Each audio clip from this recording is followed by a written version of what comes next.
Hello guys. இன்னைக்கு என்னன்னா உங்களுக்கு வந்து ஒரு புத்தம் புது மேட்டர் தான் கொண்டு வந்திருக்கேன். அப்படி என்னடா கொண்டு வந்துட போறேன்னு கேட்டிங்கன்னா, ஓல்ட் இஸ் கோல்டுன்னு சொல்ற மாரி ஸ்பை எக்ஸ் ஃபேமிலியை பற்றி தான் பேச போகிறோம்.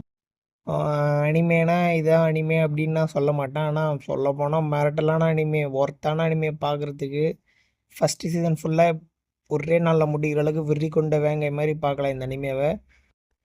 இதில் எப்படி நான் சொல்கிறதுனா, அப்பா வந்து ஸ்பை, அம்மா வந்து அசாசினேஷன், பொண்ணு வந்து மைண்ட் ரீடிங் பவர் இருக்கும். சொல்லப்போனால் நம்ம அப்பா வந்து இது ஒரு ஃபேமிலியை வந்து எது கிரியேட் பண்ணியிருப்பாருன்னா, ஒரு மிஷினுக்காக கிரியேட் பண்ணியிருப்பாரு. அதில் ஒரு லவ் உருவாகி அப்படியே போய் சொல்லப்போனால் லவ் அனிமே, ஆக்ஷனு, அட்வென்ச்சர்ஸு மொத்தமாக கலந்த ஒரு அனிமே பார்க்கணுன்னா, நான் இந்த அனிமே தான் எல்லாருக்கும் சஜஷன் பண்ணுவேன். காமெடி இருக்கும். அந்த குட்டி பாப்பா பண்ணும் பாருங்க, செம்மையா இருக்கும். அந்த பாப்பாவ ஸ்கூல்ல சேர்த்து விடுறது, அந்த வாய்ஸு, அந்த ஆன்யா அப்படின்னு சொல்லும்போதெல்லாம்,